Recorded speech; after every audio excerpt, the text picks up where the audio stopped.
Ela é uma referência da luta das mulheres na política brasileira. Gaúcha, 43 anos, Manuela Dávila foi a vereadora mais jovem de Porto Alegre. Depois, se tornou deputada federal e estadual, sempre com votações expressivas. As declarações, além de homofóbicas, porque homofóbico ele o é assumidamente, as declarações racistas do deputado Jair Bolsonaro. Rodou o Brasil em 2018. Era candidata à vice-presidência na chapa de Fernando Haddad, contra a extrema-direita de Jair Bolsonaro. Vamos fuzilar a petralhada aqui do Acre, hein? Numa campanha tomada pelo discurso de ódio e por mentiras. E aquelas olheiras que eles criaram em mim, que na verdade eram as olheiras de uma mãe que amamentava de madrugada. Campanha feita ao lado da filha, que tinha apenas 3 anos de idade, a Laura. A experiência rendeu seu primeiro livro, Revolução Laura, com reflexões sobre maternidade e resistência. Jornalista, escritora, criou e virou presidenta do Instituto E Se Fosse Você, uma ONG que atua no combate às fake news e à violência política de gênero. Depois de 23 anos no Partido Comunista do Brasil, PCdoB, Manuela anunciou em debate aqui no ICL que agora é uma mulher sem partido. Quando nós temos lideranças extraordinárias que surgiram na esquerda e que são sufocadas pelo conjunto dos nossos partidos, e hoje eu sou uma mulher sem partido, posso criticar a todos eles. Mais livre, quem sabe, para fazer o debate crítico de que a esquerda tanto necessita para seguir adiante no futuro.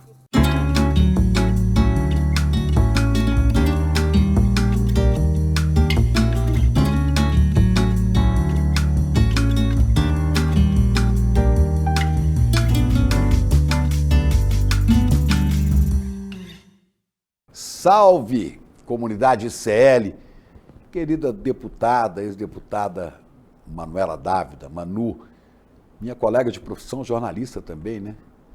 E agora que você deixou a militância diária do parlamento, né? Qual que é a sua atividade hoje? Eu ia dizer que nós somos dois otimistas, porque duas pessoas que decidem ser jornalistas, dar notícia, imaginar que vai dar notícia e continuar acreditando, tem que ser otimista, né, Chico? Tem que acreditar nos sonhos, né? Tem que acreditar no mundo, na humanidade. Nos sonhos, né? Dizia meu amigo Márcio Borges, né? Os sonhos não envelhecem. Os sonhos não envelhecem. Não é? Chico, eu faço muitas coisas, né? Essa é uma característica que eu sempre tive. Então, eu presido o Instituto Se Fosse Você, que me dá um trabalho extraordinário e um senso de militância também. A gente tem conseguido organizar espaços muito importantes, sobretudo para as mulheres que ocupam espaço público, no parlamento ou em outros lugares de visibilidade. Eu tenho uma empresa de comunicação, né, que é de onde eu tiro o meu sustento. Eu estou terminando o meu doutorado em políticas públicas, então eu estou fazendo de tudo um pouco nessa vida que é tão breve, como a gente estava dizendo, né? E a Laura? Tem o tempo para a Laura? Com quantos anos está? A Laura está com 9. Eu tomei várias decisões na minha vida justamente para me permitir ficar perto da Laura nesses anos iniciais dela, né, Chico? A vida me permitiu ser uma parlamentar muito jovem. Então, imagina, já faz 20 anos do meu primeiro mandato. Eu tenho 43, a minha primeira eleição foi em 2004. E eu, cheguei vereadora, como vereadora. Depois, 2 anos depois, eu já fui para Brasília. Então, eu cheguei em Brasília com 25 anos. Foi a mais votada do Rio Grande do Sul, Fui, né? Com muita honra, todas as vezes. Inclusive, como eu guardo pouco recorte da 0 hora. Mas tem um que eu gosto muito, que é Manuela bate Manuela, porque eu fui a recordista e na eleição seguinte eu bati meu próprio recorde de votos. Mas quando eu cheguei lá, eu era muito nova e eu decidi que eu tinha que aprender com todo mundo, né? Aprender, olhar, observar. E uma das coisas humanas que eu aprendi em Brasília foi que todos os meus colegas, em algum momento, diziam assim: eu me arrependi tanto de não ter criado os meus filhos. E eu pensei, cara, esse negócio deve ser um negócio importante, né? Porque todo mundo fala que tem arrependimento de não ter criado. Eu falei, esse arrependimento eu não vou carregar comigo. E então, toda a minha vida política também foi mobilizada em torno da decisão de me tornar mãe. Então, primeiro foi uma gravidez desejada, eu concorri a deputada estadual para poder engravidar num ambiente mais estável do que aquela ida e volta para Brasília. Depois, eu não concorri a prefeita em 2016 porque a Laura era recém-nascida. Quando concorri a presidente, que culminou na vice-presidência, fiz um acordo com o PCdoB de que a Laura viajaria comigo tanto quanto fosse necessário, já que ela ainda era amamentada. Então, foram movimentos que eu fui fazendo também para garantir essa relação que não durará para sempre, né? Ela vai ser para sempre minha filha, mas não precisará de mim para sempre, infelizmente. Não, mas ela já recebeu no leite materno a semente do compromisso com o sonho, com a política, né? Imagino. Já eu tô bem orgulhosa, assim, às vezes, ontem ela ainda foi lá pro escritório comigo, ela fez um quadro, ela pegou aqueles quadros brancos, pegou canetinha, e eu achei que ela ia desenhar, que ela gosta muito de desenhar, ela fez o quadro, ela botou, no meio era Escritório da Revolução. Aí ela puxou várias setas, aí tinha assim, um lugar em que mulheres ajudam mulheres, um lugar em que as mulheres podem sonhar, e aí tinha num cantinho, um lugar que o arco-íris nunca termina. Eu falei, esse aqui era o ladinho infantil dela, o arco-íris nunca termina, mas o resto todo já é que ela se deu conta que dá pra gente criar ambientes coletivos na vida, né, Chico? O que você estava fazendo quando ela nasceu? O que eu estava fazendo? Eu era deputada estadual quando ela nasceu, num momento muito difícil, que é aquele processo de construção do golpe, né? Tanto que o parto da Laura já foi marcado ali. A Laura nasceu dia 2013, né? 2015, ela nasceu, 27 de agosto de 2015. E imagina assim, a Laura nasceu quase meia-noite. E no início da manhã do dia 28 de agosto, no dia seguinte, o meu primeiro encontro com o médico que fez o parto não foi nem... Foi um encontro, assim, o normal de um médico super querido como era, mas além disso já era ele me trazendo o problema do que estava rolando na internet com relação ao meu parto, né? Porque alguém da equipe do hospital divulgou todos os problemas, as intercorrências que eu tive durante o parto, para uma médica obstetra mau caráter, fazer um post sobre o meu parto e sobre o meu debate, sobre humanização do nascimento, né?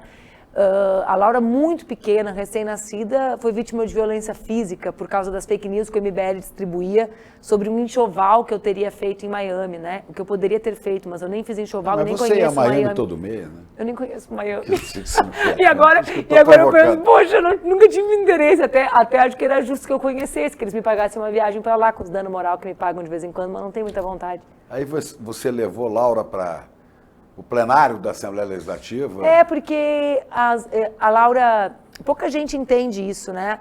Eu tive uma licença maternidade encurtada e ela foi interrompida pela votação de um mega pacote de privatizações do Sartori, que era governador do Rio Grande do Sul. Então a minha licença acabou 27 de dezembro, já entrou uma votação de plenário de 4 dias ininterruptas, aquelas que os deputados não dormem, ficam ali, e era 50 graus em Porto Alegre, né? E ela só mamava, então eu já estreiei no parlamento com essa necessidade objetiva de amamentá-la ali, porque era ininterrupto o trabalho. Você já amamentou no plenário, assim? Eu nunca gostei de amamentar no plenário, porque a gente gosta de amamentar em paz. E o plenário não é um lugar de paz. Sei. Mas eu amamentei muitas vezes ela no plenário por necessidade, porque às vezes eu não podia sair da guerra. E tinha solidariedade dos seus colegas deputados e deputadas? Chico, isso foi algo que eu fui construindo. Respeitavam? Nem sempre, nem todos, mas foi crescente. Foi um processo crescente, assim, de sensibilização coletiva, sabe? Que legal. Foi um processo bonito, assim. Na campanha presidencial, a mesma coisa. Quando começou, as pessoas achavam muito que eu tinha que terceirizar os cuidados da Laura. O meu marido é super meu parceiro na criação dela, a gente divide tudo. Achavam que ele tinha que ficar exclusivamente com ela lá. O que ele faz? O meu marido é artista. O Duca, um artista extraordinário, é músico. E aí as pessoas diziam assim, mas o Duca tá com ela durante a semana, por que ela vem? Gente, é que o mundo... tão dominado por homens, é difícil conseguir entender quando a gente torna visível o trabalho invisível que sustenta a sociedade em pé, que é o trabalho dos cuidados, o trabalho reprodutivo. Então, assim, foi crescente o acolhimento, por quê? Porque foi crescente a acolhida das mulheres em perceber que aquilo tinha a ver com a minha maternidade, com o meu desejo como mãe, porque cada mulher tem o direito de eleger, né, de escolher como quer maternar, mas que tinha também a ver com tornar visível todas as camadas invisíveis quando os homens ocupam o poder. Porque quando um homem, Chico, decide ser deputado federal, ele vai, e toda essa pactuação dos cuidados fica com a mulher dele. Então ele vai para Brasília, ele não pensa assim, e a minha filha? Onde é que ela vai estudar? Ela vai ficar no Rio? Isso é problema que a mulher tem que resolver. Esse é o problema da mulher. Né? E numa casa que divide de maneira equilibrada essa dinâmica como é a minha, todos esses seguem sendo problemas meus. Eu não quero abrir mão deles, eu quero partilhar para que seja justo, né? E isso é um debate que tem que se tornar cada vez mais público. No seu mandato de deputada, com a Laura indo às vezes para plenário, né, havia muitas deputadas aí? Mulheres? Foi o momento mais difícil da minha vida pública, porque é a ascensão da extrema-direita. Então, existiam algumas deputadas mulheres que me ajudavam, existia muita violência física por parte de alguns deputados que hoje são até grandes nomes da direita nacional. Existiram coisas horríveis, né? Quando eu estava grávida, gestante, etc. Naquela época, essa turma do MBL andava armada, né, nas ruas. A gente sabe disso, eles gostam de tirar o corpo fora, de fazer de conta que eles são uma direita liberal moderna, né? Assim, eles gostam de botar uma sofisticação em quem eles são. Mas eu, particularmente, os conheço bem e conheço de perto. E eles reuniam a escória da extrema-direita e de práticas. Então, lembra que a presidenta Dilma lançou um negócio em 2015 que chamava Humaniza Redes? Uhum. Eu era deputada, organizei um debate, eu estava gestante, com barrigão, um debate com jornalistas assim da grande mídia, mas com algum grau de compromisso democrático, como seria tu naquela época, lá no Rio Grande do Sul, organizei a mesa. Começou a dar um quebra-pau, se levanta um cara de boné do MST, eu digo, mas quem é esse companheiro do MST que eu nunca vi? E ele batia a boca com um cara que se apresentou como de um blog de extrema-direita. Chico, era um teatro. O cara do MST não era do MST, era um militante da extrema-direita fantasiado para dar a briga e depor contra mim que estava organizando aquilo. Só que nós filmamos. E como nós documentamos, nós conseguimos identificar cada um deles. Senão, provavelmente, eu teria sido caçada. Porque foi um quebra-pau, uma briga, e eu grávida, né, gestante. Então, assim, eles... Dentro do plenário? Dentro do plenário, do plenarinho, como a gente chama o plenário menor da Assembleia Legislativa do Rio Grande do Sul. Então, foram coisas, a gente vai puxando da memória o que é esse ciclo político no Brasil. Entre 14, ali a eleição da Dilma, não o reconhecimento da eleição pelo Aécio, 15, né, quando começa esse processo do golpe, essas organizações de extrema-direita, distribuição de fake news, desinformação, cassação da Dilma, governo Temer, Bolsonaro. Quando a gente olha, Chico, colocando uma lupa, é uma quantidade de coisas horríveis que aconteceram no Brasil muito grande. É um filme de ficção, né? Com um pouco não de incrível. Terrorismo, coisa incrível. É incrível. Eu acho que um escritor de realismo fantástico, se recebesse o roteiro, fala, mas isso aqui... Tá demais, tá demais. Né? Nesse realismo fantástico, né, eu um dia disse para ele, né? Então, candidato presidente Lula, ele ficou até meio bravo, falou assim, não. Eu falei, presidente, olha que coisa, como é que é a história dá volta. O senhor foi preso de maneira absolutamente injusta, o senhor foi condenado sem provas, e o senhor ficou 500 e tantos dias na cadeia, e saiu de lá porque acabaram com a Lava Jato. E acabaram por causa de um cara que nem simpatizante da causa da esquerda era, um hacker maluco de Araraquara. Ele falou, não, eu saí porque eu confiei na justiça, porque o meu advogado lutou e tal. Eu falei, mas se não tivesse um hacker para poder soltar as informações que viraram a Vaza Jato, ele falou, não, a gente levaria mais tempo, mas sairia porque eu confio na justiça do meu país. Bom, isso aqui para introduzir a história do hacker. Porque o hacker foi passar as informações da Lava Jato para a deputada Manuela Dávila. Era Dia das Mães. Um dia, portanto, muito importante para mim. Minha filha era pequena e a minha mãe tinha recebido alta do hospital. Ela teve câncer. Fez a cirurgia dela e eu organizei um almoço na minha casa. Era umas 11 da manhã, tentaram invadir o meu Telegram. Eu não dei muita bola porque eu não usava o Telegram.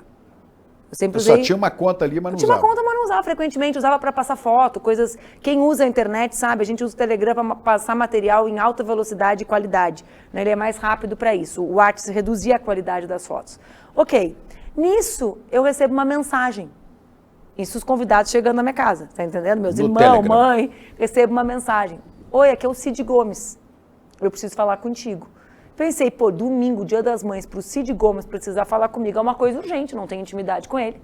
Falei, claro. Nem afinidade política ideológica? Não tinha, o Cid sempre foi próximo ali, né, mais próximo naquela época, 2019, do que a gente vinha construindo no país e tal.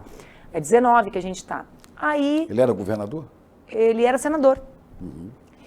E aí eu falo, claro, Cid, eu estou à disposição. Falei, olha, alguma coisa grave aconteceu, o Cid Gomes querer me ligar na hora do almoço, Dia das Mães, né? Aí, nisso, me escreve uma mensagem em sequência, começa a vir várias conversas do meu Telegram para mim. Olha, eu sou um hacker, eu invadi teu celular e eu só estou te mandando essas conversas tuas, conversas minhas com o Geo Iris, para tu saber que eu realmente estou dentro do teu celular.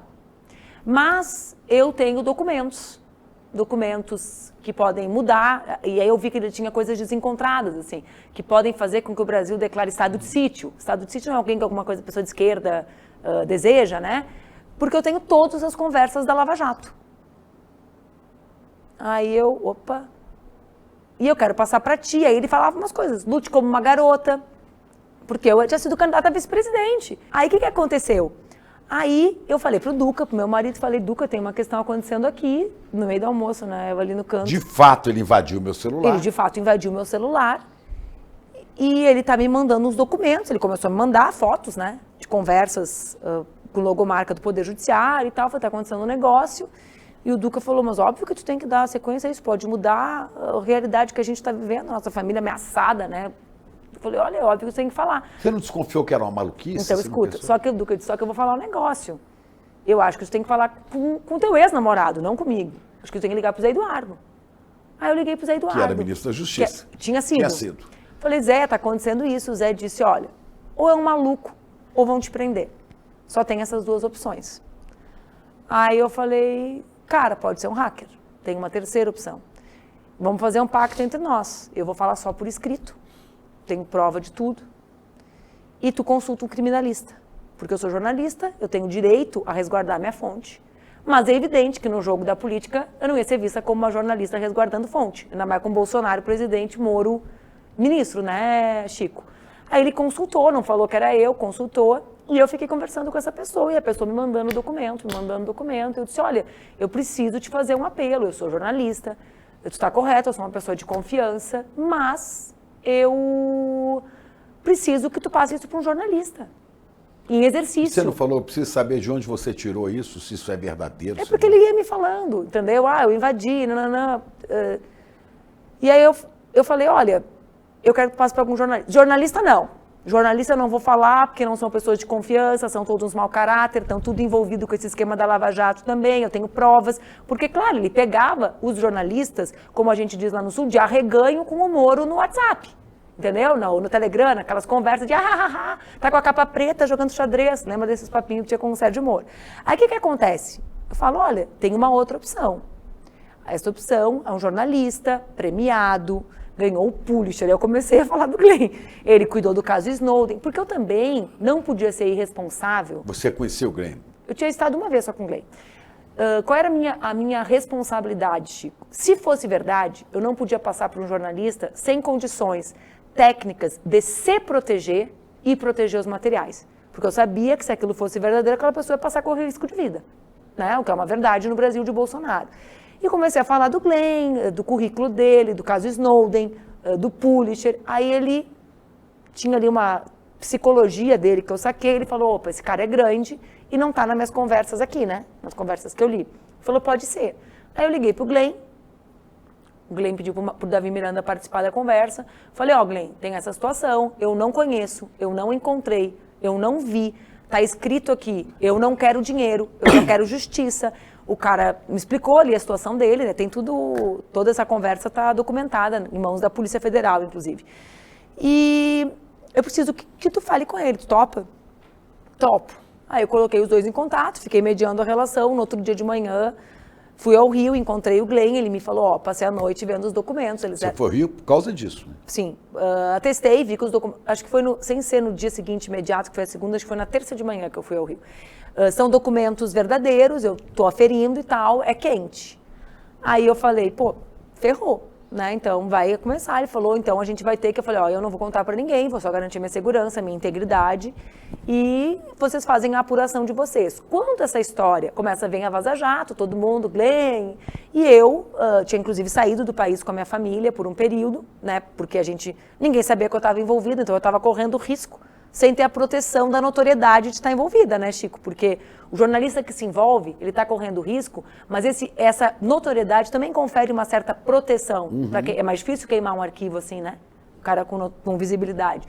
Aí eu saí com a minha família e eu nem sabia a cara do hacker. Você estava sem mandato. Estava sem mandato, absolutamente desprotegida. Porque você tinha sido candidata a vice-presidência. Absolutamente, portanto, vulnerável nesse sentido. Lembrando, né, com o Moro de ministro da Justiça e o Bolsonaro de presidente.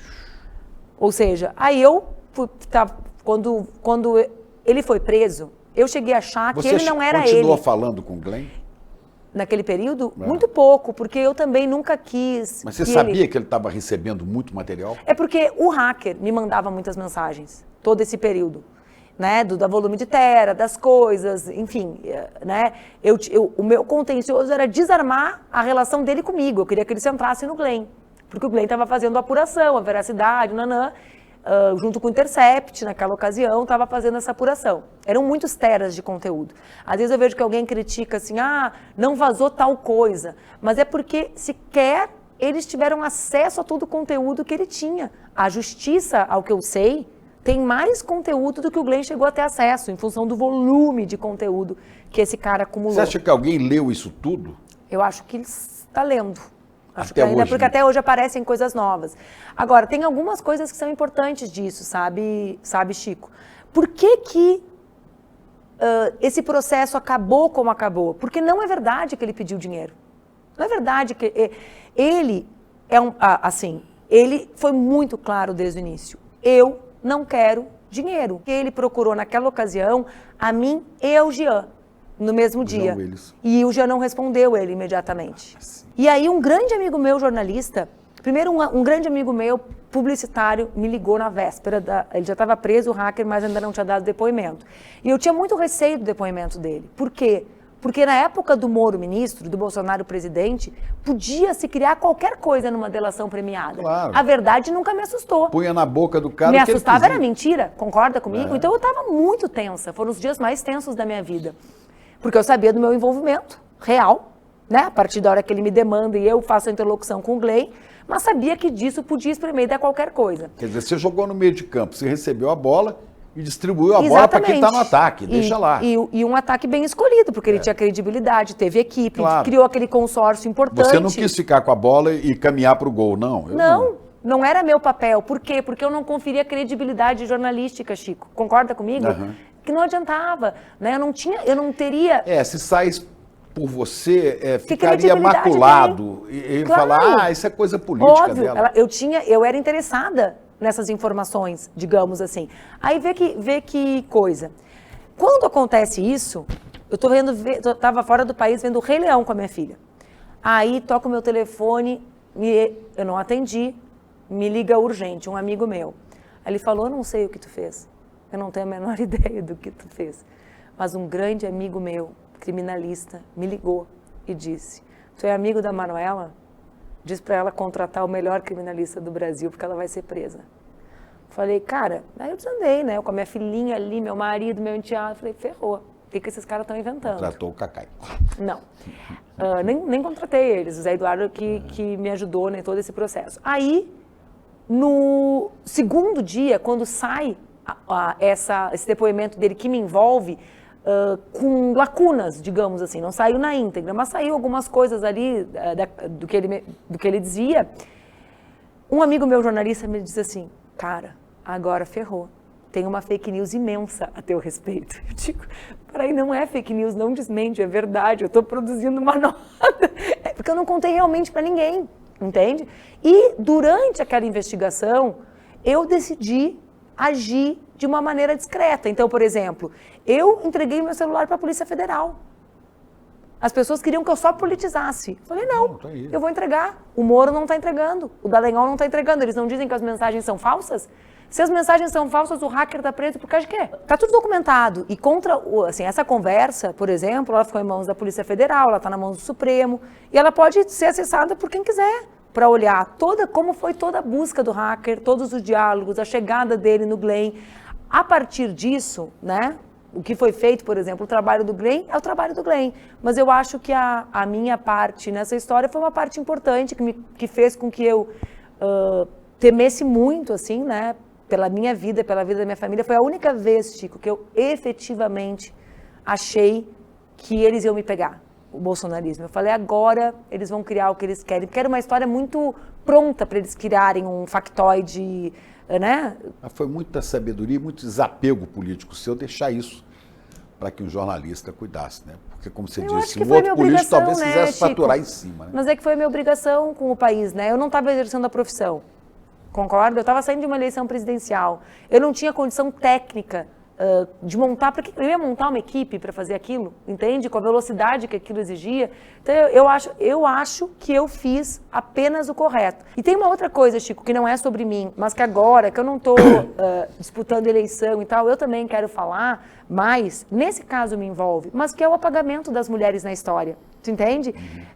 Há uma construção, não é só brasileira, mas no Brasil também, de apagamento de mulheres que cumprem um papel. Esse papel não é um papel messiânico que algumas vezes os homens se atribuem, mas é um papel.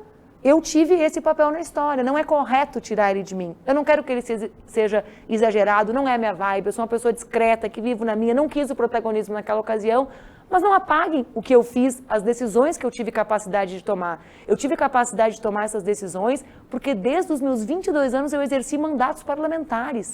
Né? Eu não exercia esses mandatos porque eu era uma bonitinha, eu exercia porque eu era uma mulher com talentos. E nós mulheres, a gente não é dada a falar sobre isso em todas as áreas. Quando a gente vai para a literatura, que eu sei que a gente estava falando de cinema antes de entrar no ar, então eu sei que tu também gosta, a gente olha assim, nossa, tiveram mulheres gigantes, Júlia Lopes de Almeida, que ninguém nem sabe quem foi. Ela criou a Academia Brasileira de Letras. Eu estou ligadíssimo numa mulher que eu vi no documentário, estou até lendo a vida dela, né? Maria Martins. Você já ouviu falar quem é? Não. Olha Maria minha Martins cara. é uma coisa extraordinária. Tá, Maria Martins nasceu em 1896, filha de um senador da Primeira República, no interior de Minas Gerais, em Campanha. Depois, ela tem uma filha, ela se separa do marido, que era da Academia Brasileira de Letras, perde a guarda da filha, na época não havia divórcio, mas se desquita, vai morar com um diplomata, se une a um diplomata, que vira depois embaixador fora do Brasil, e esta mulher vai frequentar simplesmente as rodas. Ela é escultora, escritora, né, tem livros de diálogos dela fantástica com Clarice Lispector, e Maria Martins tem um documentário lindo, chama Maria, Você Não Sabe Que Eu Venho dos Trópicos. Olha que lindo. Que lindo. E ela vai frequentar em Paris rodas de artistas, salões assim, de leitura. Picasso, né?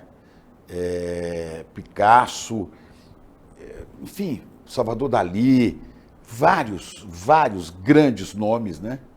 Depois ela vai para Washington, né? Tem um romance fantástico, vivia, olha, 1930, 40, vivia um casamento aberto e tinha um relacionamento com Duchamp, que tem 10 anos de vivência com ela, de uma paixão absoluta.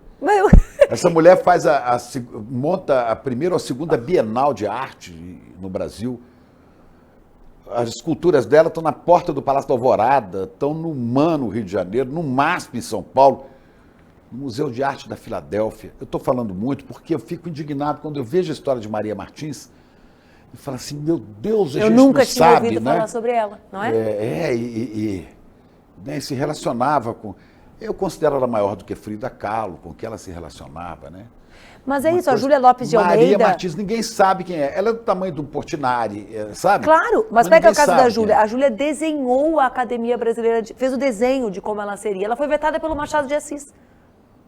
Você vê. Entende? Então, ela foi uma escritora, ela se sustentava da sua produção há 100 anos. Hoje os escritores não se sustentam da produção, da sua própria produção literária. Ela tinha uma casa no Rio em que aconteciam os principais saraus. Apagam tudo. Então, como assim, apagam Maria Martins, porque foi uma mulher do interior de Minas, tá bom, de uma família de gente rica, né?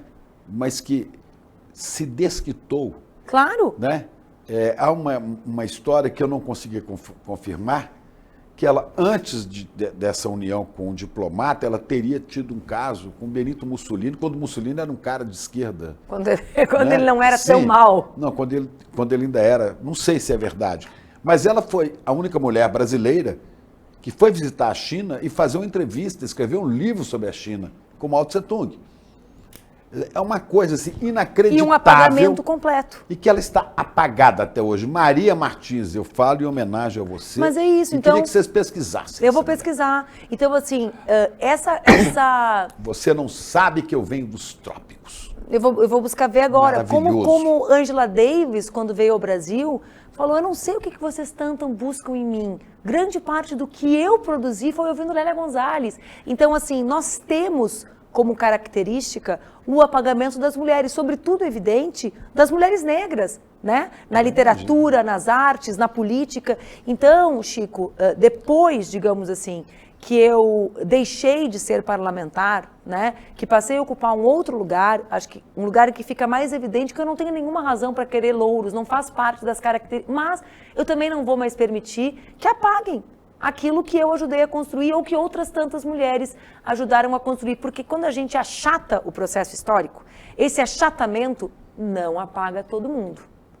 Não apaga todo mundo. Ninguém quer apagar o papel dos advogados do presidente. Eles foram guerreiros, eles foram honrados, eles defenderam. Ninguém quer apagar o papel daquela militância que ficou na rua, que não era tão vasta como é hoje, tu te lembra bem, era pequena, mas era aguerrida, topou andar de camiseta e apanhar como muitos de nós apanhávamos fisicamente na rua. Então, não dá para apagar a história é complexa, ela tem o papel de um hacker.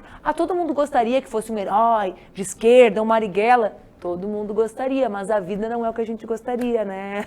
A vida é o que ela é, né? A vida é o que ela é, né, Chico? E é bonita, bonita. É bonita, mas é cheia de curva. E quem é muito reto, quem só quer entender a vida assim, sem complexidade, sem camadas, se perde no caminho. Isso é um negócio que tem a ver com a luta das mulheres, sabe, Chico? Eu tenho pensado muito sobre isso. Tem essa diferença hoje, ideológica, no Brasil e no mundo, entre mulheres e homens, né? Alguns pesquisadores até dizem que talvez pela primeira vez na história seja impossível falar em uma única geração. Tamanha a diferença entre homens e mulheres da mesma faixa etária. E uma das coisas que é muito gritante tem a ver com essa coisa das curvas e da reta, das camadas.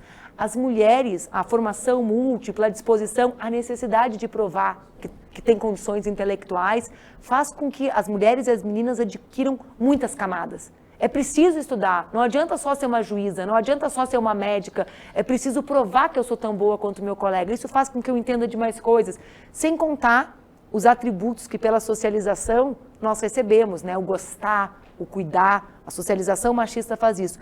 E os homens, eles são flats, poucas camadas. Né? Então, vai conversar. Quantos conversam de Maria dos Trópicos, de cinema? Quantos conseguem comentar além da partida do Inter e do Botafogo de ontem? Né? E a Alice Evans, que é a pesquisadora dessa tese das duas gerações distintas, uma pesquisadora de Stanford, ela diz, e isso tem muito a ver com o que a gente vê nesse ressentimento que faz os homens mais jovens aderirem à extrema-direita. Se tu pega o resultado aqui da eleição de São Paulo, tu via nitidamente, né? Homens jovens, Pablo Marçal. Mulheres jovens, o cordão sanitário de resistência democrática. Tem a ver com isso, porque isso gera ressentimento. Ela diz assim, olha gente, no mundo inteiro, quanto mais coisas as mulheres fazem, menos interessadas nesse tipo de homem elas estão. Porque elas se sustentam, elas trabalham. O que pode ter numa relação que não tem mais a necessidade econômica como tinha há 60, 70, 80 anos atrás, quando a mulher ainda não estava plenamente inserida no mundo do trabalho? Então, é importante a gente saber que essas coisas parecem assim, do plano astral. Mas não é bem assim. As camadas de subjetivação humana têm relação com essa crise que a gente está vivendo, inclusive na própria esquerda, né? Esse desencontro com as bases. Bom, quero chegar nisso aí. Bom, desculpa, estou eu falando.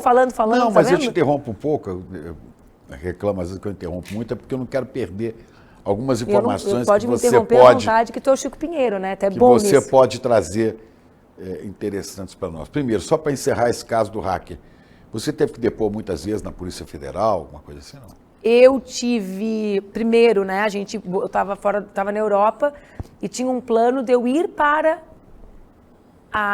o adido da Polícia Federal em Portugal. Foi uma primeira gestão para eu entregar o meu telefone.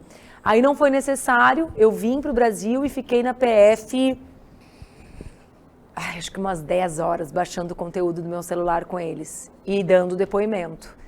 E aí não me lembro quantas outras vezes mais virtualmente. Mas você não foi incomodada, molestada pela polícia no Brasil, não, né?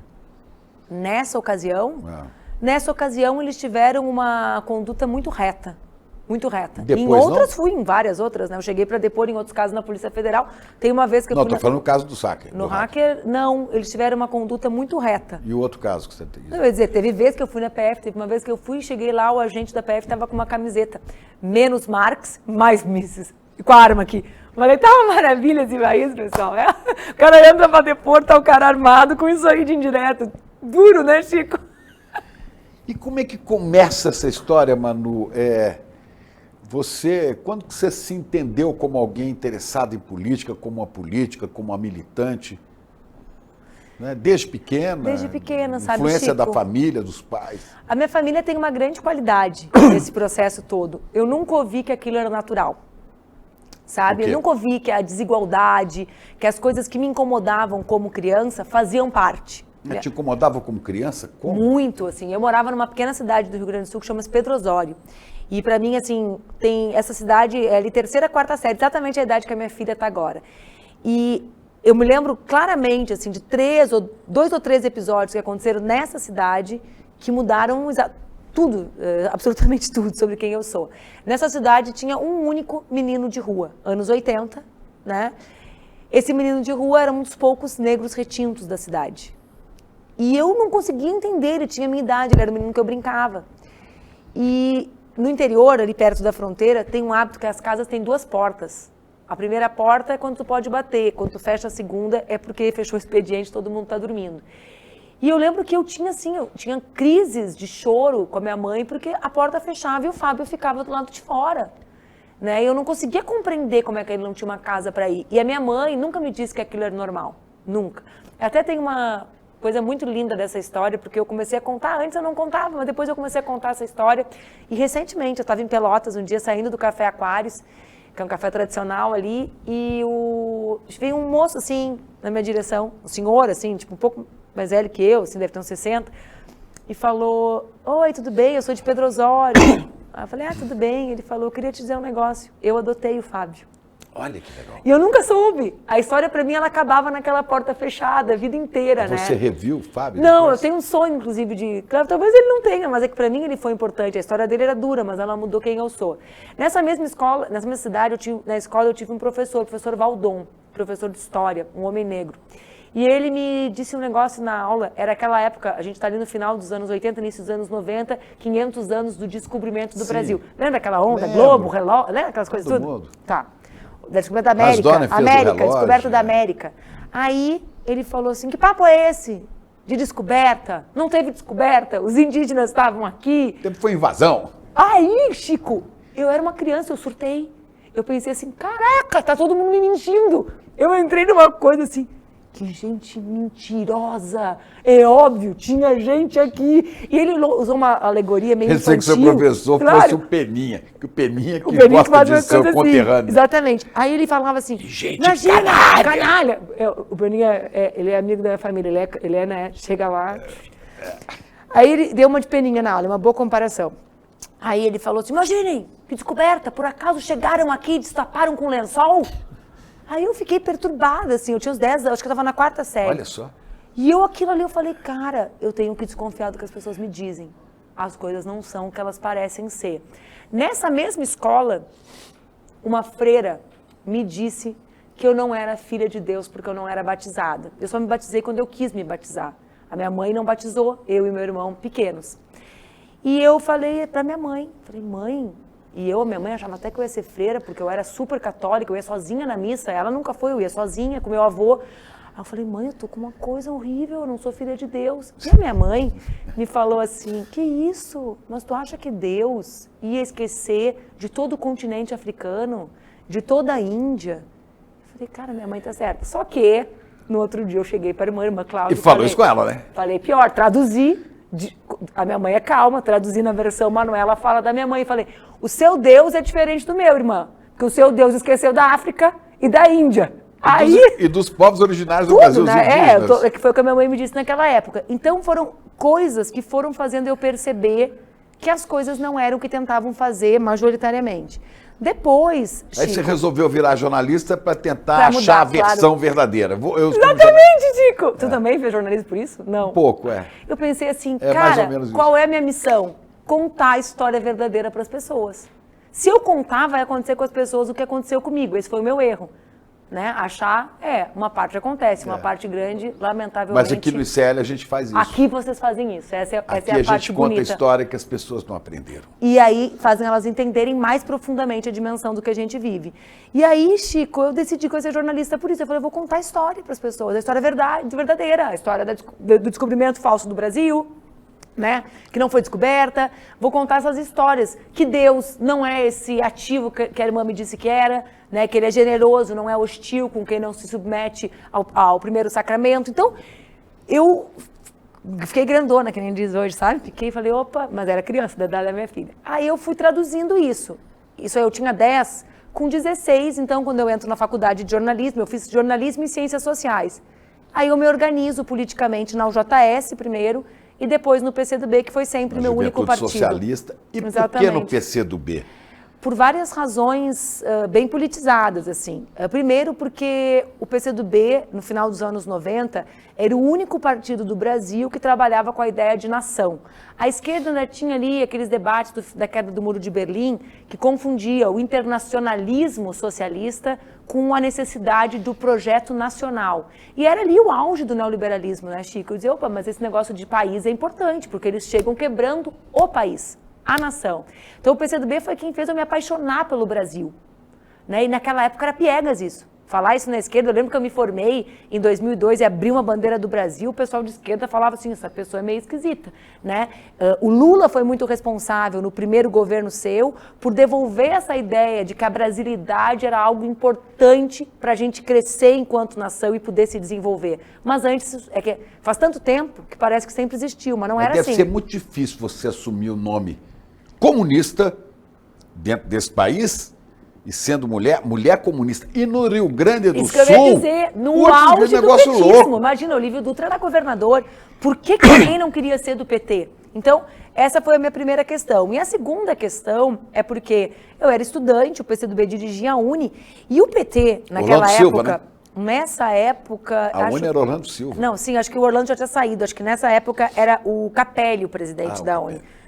Não, enfim, não vamos fazer o debate sobre esses presidentes. Mas aí sabe o que acontecia? Eu achava muito estranho que o PT era contra a aliança.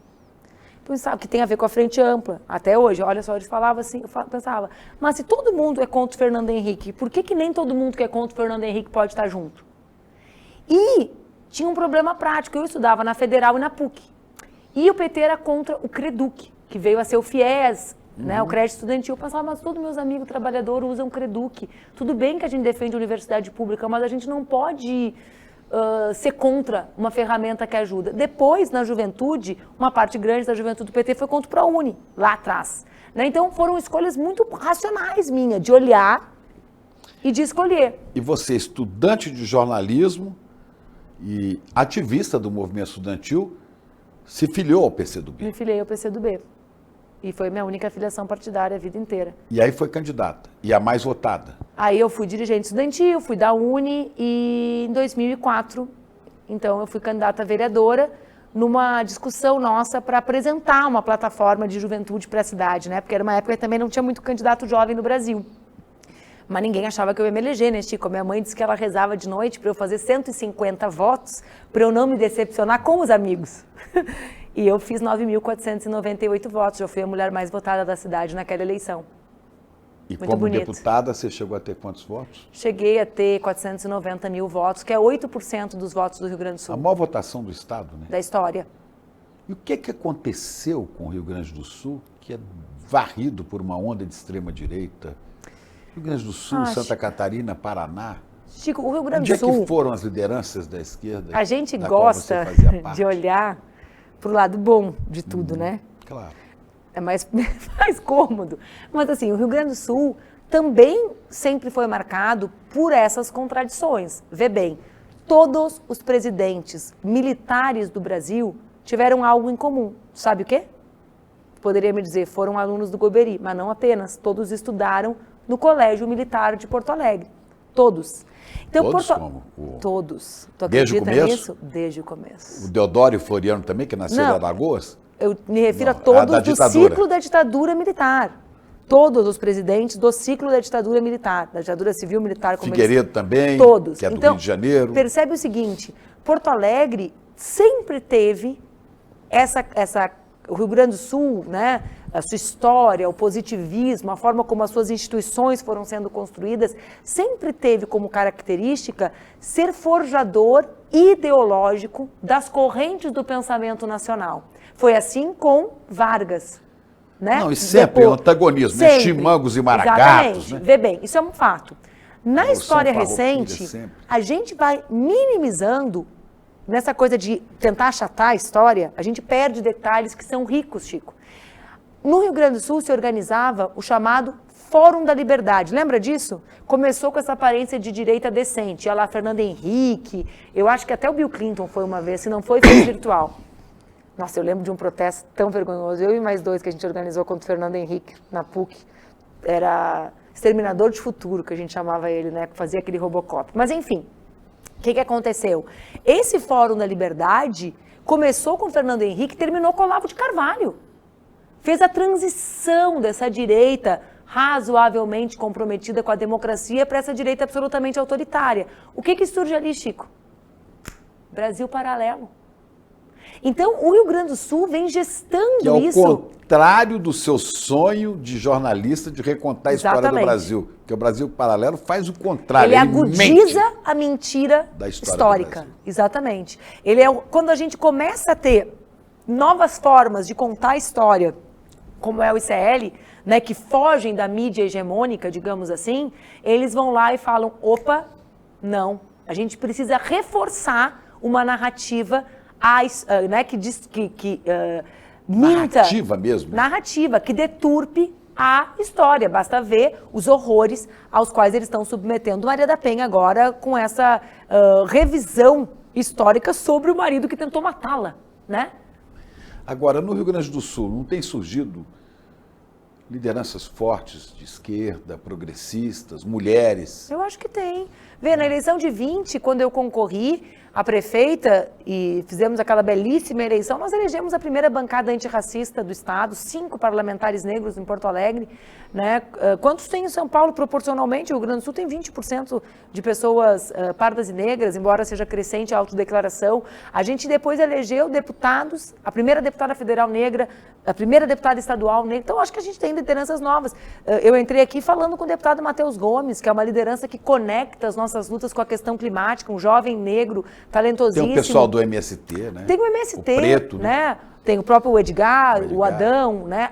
Não só eles enquanto parlamentares, mas a própria tradição dos assentamentos. Nós temos cidades em que a maior parte dos habitantes tem relação direta com a agricultura familiar, como é o caso de Ilha Negra. Então, acho que tem. Santa Vitória, né? Também Santa Vitória. Sabe, Chico, eu acho que a gente procura, quando esse debate sobre novas lideranças da esquerda, ele é um debate atravessado por uma ideia que reproduz um padrão de liderança que nós tivemos em outro tempo histórico. O presidente Lula, né, que é a maior liderança popular, não do Brasil, uma das maiores do planeta Terra, né? Um gigante, ele surgiu num tempo histórico com um determinado mundo do trabalho, e ele é a cara desse tempo histórico, dos anos 80, das novas greves, Quem das é a cara fábricas. do tempo histórico de hoje? Claro, e eu acho que a gente abstrai que esse tempo histórico presente é muito mais diverso. E aí a gente faz de conta que não está vendo as dezenas de novas lideranças que surgem, porque a gente está procurando uma liderança similar ao presidente Lula. A gente reuniu, por iniciativa do Instituto Se Fosse Você, que eu presido, 250 mulheres em Brasília, agora no final do mês de novembro. Pois é, mas vão ocupar espaço no parlamento, Chico, no executivo? A imensa maioria parlamentares. 26 tá Digo aí. mais, as mais votadas dos seus estados e das capitais. O problema é que aí surge um debate. A esquerda, que quer ter a mesma cara que sempre teve, diz que essa esquerda, essas mulheres, tu visse o encontro, tu ia ficar de queixo caído. Eu olhava e dizia assim, meu Deus, de onde sai tanta mulher maravilhosa? Umas potências daquele norte, do nordeste, do centro-oeste, sabe? A gente estava lá, gente diversa, a gente reuniu todo o campo, aspas, democrático, até o PSDB, a Ava Santiago estava lá, evangélica, democrática, comprometida com as nossas causas. Aí vê bem, Tem gente que fala o quê? Não, essa turma não, porque essa turma é identitária. Não, essa turma não é identitária. Essa turma é a turma de esquerda que reconhece a existência de outra parcela da população, as mulheres, os negros e negras, e que trazem os assuntos do nosso tempo. Então a gente tem uma certa... A gente parece que quer colocar uma tampa Mas você na acha que panela de essas pressão. mulheres, essas lideranças... Elas já são as mais votadas. Sim, terão voz no futuro parlamento, em tudo Chico, isso. quem é a pessoa mais votada da cidade de São Paulo? Amanda Pascoal. Tá aí. Em Porto Alegre, a mesma coisa. É que a gente... Sabe o que parece? Parece que tem 2 tipos de voto. Tem o voto que conta... Tradicional. E o voto que não conta.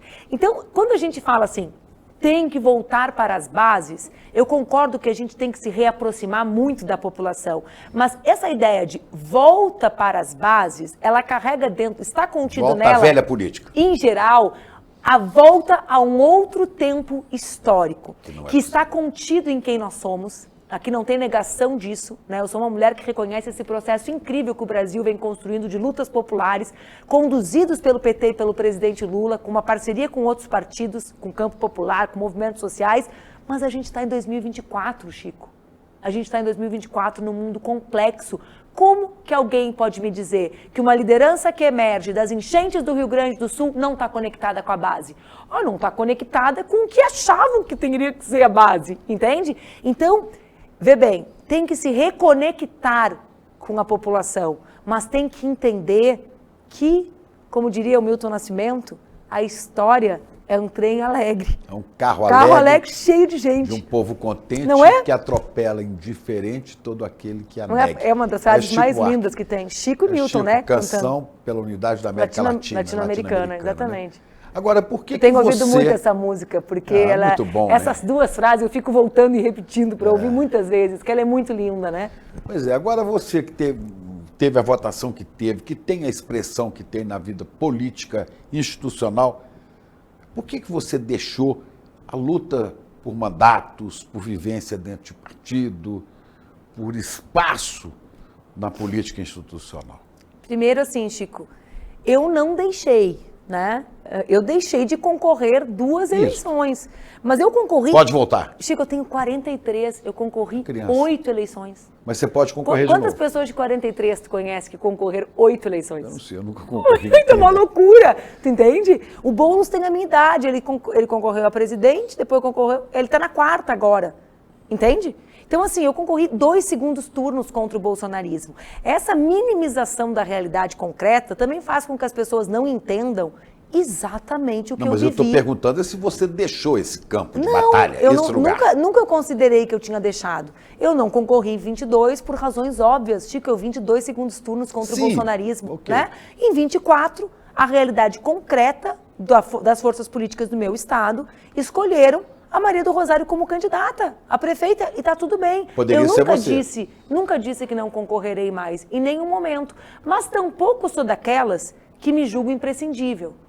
Entende? Eu não tenho messianismo. Essa turma, se não for eu tenho visto muita gente legal surgir. Mas se nós que estamos lá de favor, ela é importante mas se os nesse partidos jogo? políticos do nosso campo construírem unidade e acharem que meu nome pode contribuir, ele sempre está à disposição, como sempre teve. Mas você está sem partido, você saiu do PCdoB. No momento eu estou sem partido, embora eu siga acreditando nos partidos. Está namorando partidos. algum partido? Não, Chico, eu estou assim, uma desquitada, dando um tempo. Sabe? Estou assim pensando, poxa, desde os meus 16 anos eu fiquei casada. Esses dias eu brinquei com o pessoal, me chamaram para dar um ponto de conjuntura internacional numa reunião de outro partido. Aí um amigo meu mandou uma mensagem, e aí, como é que tá aí? Aí eu falei, eu nem vivi essa experiência, porque eu só casei com meu marido, só 12 anos casada, mas eu falei assim, olha só, eu tô vindo de um casamento de 25 anos, eu tô pela primeira vez saindo com outro cara, tô olhando assustada, um partido que não é o meu, é um negócio louco. Mas assim, eu acredito em partido. Para 26 pode rolar um namoro partidário aí? Alguém? Até lá pode rolar. Você acha possível? possível? Lá pode rolar, acho possível. Acho possível. E você voltaria a essa batalha partidária, de mandato? Para mim são 2 coisas diferentes. Eu quero voltar à batalha partidária, independente de voltar a concorrer ou não, porque eu acredito nos partidos e sei que eles são imprescindíveis para a transformação da sociedade. Então, são 2 coisas assim que podem se dar juntas, né? Eu tomar a minha decisão e concorrer às eleições, ou eu posso só tomar a minha decisão de me filiar e não concorrer às eleições. Mas eu também acho que eu ainda sou muito nova, eu posso contribuir eleitoralmente também. Manu, para terminar, você falou a gente fica tentando voltar, né, ao passado e achar que a estrutura era aquela e que é aquele jeito que se faz política. Você é uma mulher das redes digitais, da política moderna, do pensamento, né, da independência de gêneros, de tudo, identitarismo, tudo isso. Você, quando imagina o Brasil para frente, o que você sente? Você é uma mulher de esperança? Você acha que vai acontecer o melhor para nós? Ai, Chico, que pergunta difícil, assim. Sabe quando eu entrei no PCdoB, o João Amazonas era vivo. E o João escreveu um livro que começava com uma frase mais ou menos assim, é pensamento livre, tá? Assim, a ideia. Ele dizia, o século XXI será um século de luz e de sombras. De mais sombras do que luz. E começou aquele século, aquela maravilha, Fórum Social Mundial, e Lula, e Tabaré no Uruguai, e Néstor na Argentina, e Lugo, lembra aquela maravilha? Sim. E Rafael, e Evo. E eu pensei o seguinte, o João errou. E depois eu me dei conta que ele estava correto. Depois vem o crescimento do neofascismo. Depois vem tudo isso. Então eu acho que a gente tem que estar preparado para a realidade. E a realidade é muito dura. O bolsonarismo não é sobre Bolsonaro, é sobre o crescimento da extrema-direita no mundo.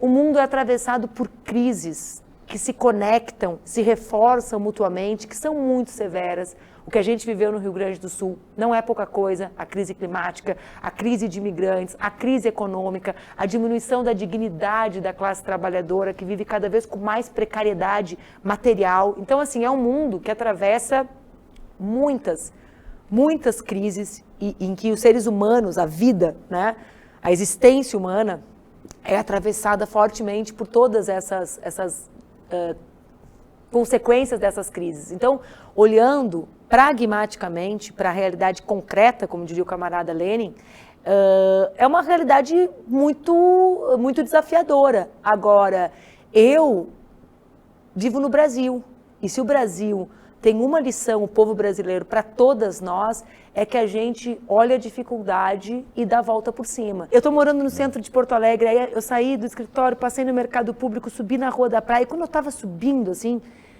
eu olhei para uma esquina, era umas 6h30, eu estava correndo para chegar na livraria, e eu olhei assim, e tinha um sambão pegando, e eu pensei assim, cara, que dia é hoje? Porque as pessoas estão cansadas, eu falei, será que é sexta?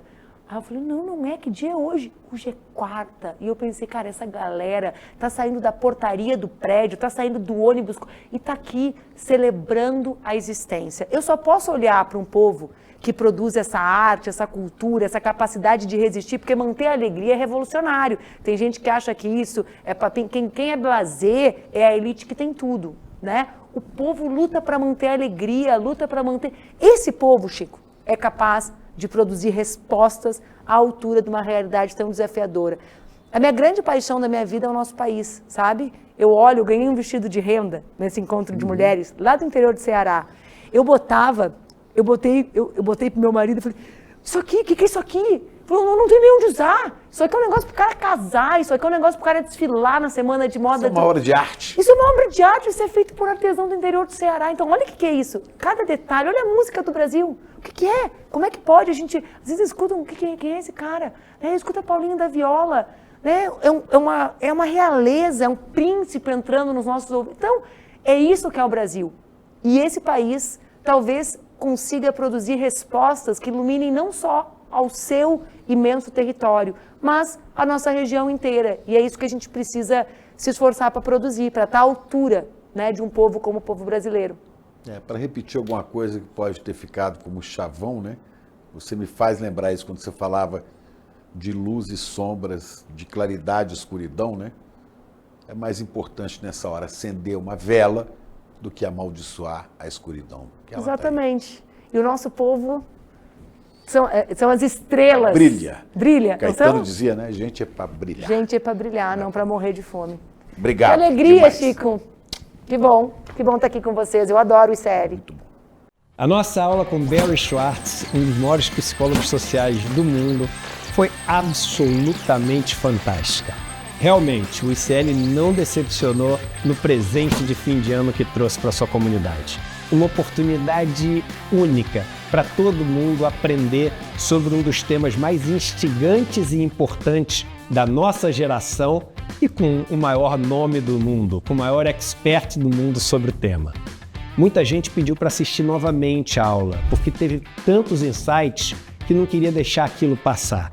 E muita gente que não conseguiu assistir ficou sabendo da aula e está pedindo para assistir. Eu tenho uma boa notícia para vocês. A gente liberou, por um tempo bem pequeno, o replay para vocês assistirem. Não percam a chance de assistir, não. Inclusive, no final, a gente preparou um presente de fim de ano para quem quiser fazer parte da comunidade do ICL. E esse presente vai valer para vocês também. Um abraço e boa aula!